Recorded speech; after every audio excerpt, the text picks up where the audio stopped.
नमस्कार, स्वागत है आपका हमारे चैनल पर। दिल्ली के जहांगीरपुरी में अवैध निर्माण के ऊपर बुलडोजर चलने से बौखलाई ममता बनर्जी। आपको बता दें कि जिस तरीके से दिल्ली के जहांगीरपुरी में अतिक्रमण वाले जो अवैध निर्माण थे उनके ऊपर केंद्र सरकार और एमसीडी की तरफ से कल बुलडोजर की कार्यवाही की गई थी, जिसको लेकर आज तमाम पार्टियां जो हैं वो एक के बाद एक हल्ला मचा रही हैं। और अब बौखलाहट सामने आई है पश्चिम बंगाल की मुख्यमंत्री ममता बनर्जी की। आपको बता दें कि आज ममता बनर्जी की जो बौखलाहट है वो इस अतिक्रमण के ऊपर जो कल बुलडोजर चलाया गया था उसको लेकर इस कदर सामने आई कि ममता बनर्जी ने कहा कि हम बुलडोजर चलाने का काम नहीं करते, हम लोगों को बांटने का काम नहीं करते, हम लोगों को जोड़ने का काम करते हैं। क्योंकि अगर हमारी संस्कृति हमें सिखाती है कि अगर हम एक साथ रहेंगे तो ही हम मजबूत होकर खड़े रहेंगे, नहीं तो हम गिर जाएंगे। जिस तरीके से कल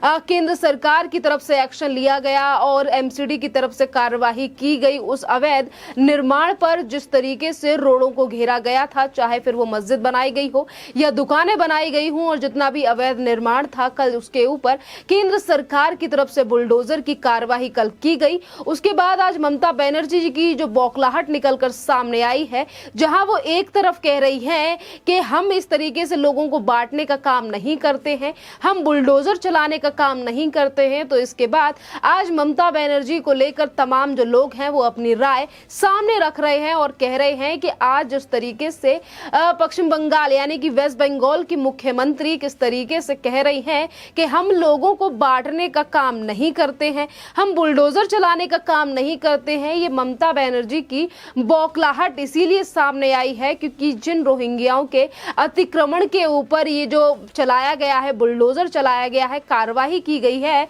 ये वही लोग हैं जिनको हमेशा से शरण देती आई हैं ममता बनर्जी। और बात अगर वेस्ट बंगाल की जाए तो क्या मंजर इस समय पर वेस्ट बंगाल में है और किस तरीके से ममता बनर्जी ने वेस्ट बंगाल में इन्हीं रोहिंग्या और बाहर से आए हुए यानी कि जो बंगाल से आए हुए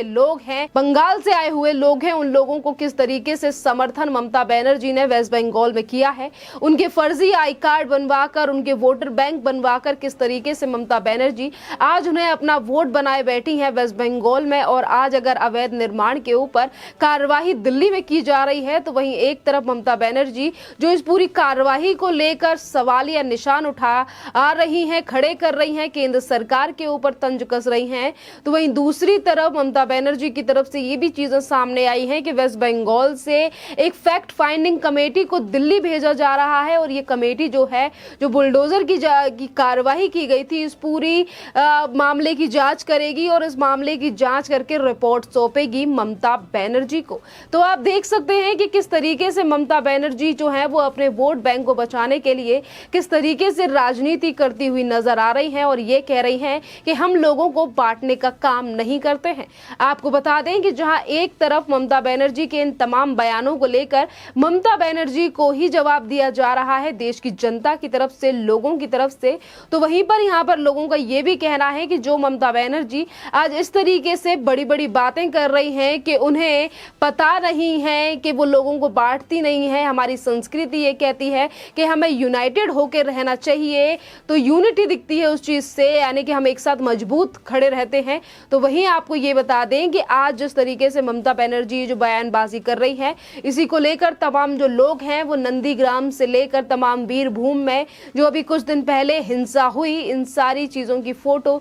जो है वो सोशल मीडिया पर डाल रहे हैं और कह रहे हैं कि कैसे ममता बनर्जी राजनीति करने के लिए सिर्फ ये बयानबाजी कर रही हैं, क्योंकि ममता बनर्जी को इस बात से कोई मतलब नहीं है केंद्र सरकार ने किन चीजों को मद्देनजर रख के और कोर्ट की तरफ से क्या ऑर्डर दिया गया था इस इलीगल कंस्ट्रक्शन को लेकर और उसके चलते ही ये कार्यवाही की गई है। ममता बनर्जी को सिर्फ अपना वोट बैंक प्यारा है और इसीलिए ममता बनर्जी इस तरीके से राजनीति कर रही हैं इस पूरे मामले को लेकर। इसी के साथ हम आपको ये भी बता दें जिस तरीके से ममता बनर्जी जो है वो लगातार इन चीजों को लेकर राजनीति कर रही हैं और बार बार पर उनका ये कहना है कि हम लोगों को यानी कि जो टिप्पणी की गई है जहां एक तरफ पूरे विपक्ष की तरफ से तमाम सवाल खड़े करने की कोशिश की जा रही है। कल जो कार्यवाही बुलडोजर से की गई थी अतिक्रमण के ऊपर जहांगीरपुरी में, तो इसमें ममता बनर्जी ने जो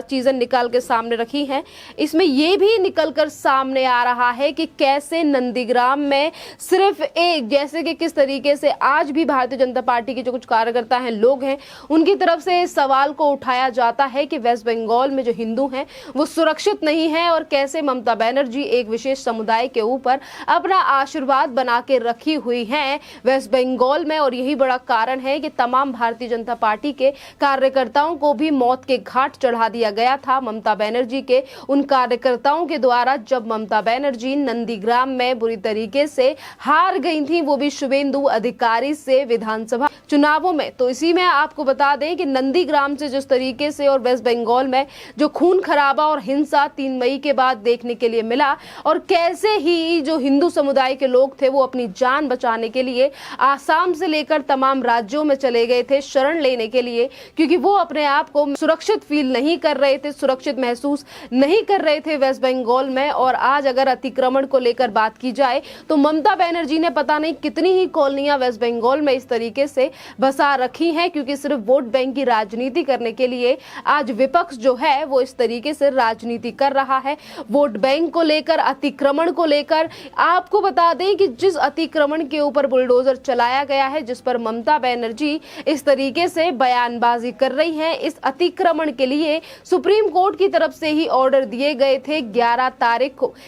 तारीख को ये ऑर्डर दिए गए थे कि किस तरीके से जो सड़क है उसे छोटा कर रखा है, क्योंकि जो लोगों का अतिक्रमण है, अवैध निर्माण है, वो रोड को घेर रखा है, और रोड जो है उसका रोड की जो चौड़ाई है उसकी वजह से काफी ज्यादा कम हो गई है। काफी ज्यादा कूड़े के जो ढेर हैं वो रोडों पर डाले रखते हैं वहां पर रहने वाले लोग, और इसके ऊपर एमसीडी की तरफ से कार्रवाई होना बेहद जरूरी है। जब 11 तारीख को सुप्रीम कोर्ट की तरफ से ये ऑर्डर दे दिए गए थे, और अब जाकर इस पूरे मामले को लेकर अब एमसीडी की तरफ से, केंद्र सरकार की तरफ से एक्शन लिया गया है उन अवैध निर्माणों के ऊपर, तो ममता बनर्जी के साथ साथ ही तमाम जो लोग हैं वो किस तरीके से राजनीति करने के लिए सामने आ रहे हैं, चाहे फिर वो कांग्रेस हो, समाजवादी पार्टी हो, या फिर हो आम आदमी पार्टी, जो कि दिल्ली में अपने ही संरक्षण में किस तरीके से रोहिंग्याओं को पालने पोसने का काम करती है। इसी के संदर्भ में काफी जो वीडियो हैं वो सोशल मीडिया पर लगातार वायरल हो रही हैं कि कैसे अरविंद केजरीवाल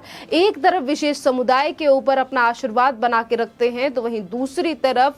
कैसे वो रोहिंग्या और बांग्लादेशियों को बसाने का काम कर रहे हैं दिल्ली में। क्योंकि आज तमाम ऐसी वीडियो हैं जो सोशल मीडिया पर सर्कुलेट हो रही हैं, जिसमें तमाम जो रोहिंग्या हैं वो कहते हुए नजर आ रहे हैं कि हाँ, हमें बिजली पानी फ्री दिया गया है अरविंद केजरीवाल की सरकार से, अमानतुल्लाह खान ने भी हमें आकर पैसे दिए हैं। अगर ऐसे ही लोगों के अतिक्रमण के ऊपर एमसीडी की तरफ से, केंद्र सरकार की तरफ से सुप्रीम कोर्ट के ऑर्डर के बाद कोई कार्यवाही की जाती है, तो कैसे आज विपक्ष जो है वो उस पूरे प्रकरण को जोड़कर देख रहा है, उस दंगे से, उस हिंसा से जो कि 16 तारीख को जहांगीरपुर में हुई थी, और बार बार पे ये कहने की कोशिश कर रहा है कि सिर्फ एक विशेष समुदाय के लोगों के घरों को तोड़ा जा रहा है, दुकानों को तोड़ा जा रहा है, जो कि बेहद गलत है। सिर्फ एक रूमर और एक झूठी अफवाह फैलाने के लिए इस तरीके से बातें की जा रही हैं जहांगीरपुर में हुई हिंसा को लेकर, क्योंकि इस हिंसा का जो 16 तारीख को हुई थी और जो अभी बुलडोजर से कार्रवाई हुई है, इन दोनों का आपस में कोई लेना देना नहीं है। जहांगीरपुर में जो हिंसा हुई थी उसके आरोपियों को पुलिस पहले ही पकड़ चुकी है, क्राइम ब्रांच उस पूरे मामले में जांच कर रही है, और बाकी के जो आरोपी हैं जिनका नाम या फिर जिनकी शक्ल वीडियो में आई है, उस वीडियो के आधार पर दिल्ली पुलिस अपना काम कर रही है। और कल जो कार्यवाही की गई थी वो कोर्ट के ऑर्डर के बाद की गई थी। केंद्र सरकार का ये फैसला था कि हाँ, जो कोर्ट की तरफ से ऑर्डर आया है उस पर अमल कर ये जो अवैध निर्माण है उसके ऊपर बुलडोजर चलना चाहिए था, क्योंकि आपको बता दें कि जो बुलडोजर चला है इसकी मांग तमाम दिनों से उठ रही थी कि सीएम योगी आदित्यनाथ की जिस तरीके से कार्यप्रणाली है वो काम जैसे करते हैं कि बुलडोजर से लेकर माफिया हो या अवैध निर्माण हो उसे गिराने का काम करते हैं, और उसी मॉडल को यहाँ पर एमसीडी के द्वारा अपनाया गया। और यही बड़ा कारण है कि आज विपक्षी पार्टियां एकजुट होकर सिर्फ इसी घटना को लेकर राजनीति करने के लिए आगे आ रही हैं कि आखिरकार कैसे ये बुलडोजर चलाया गया और अतिक्रमण को हटाया गया,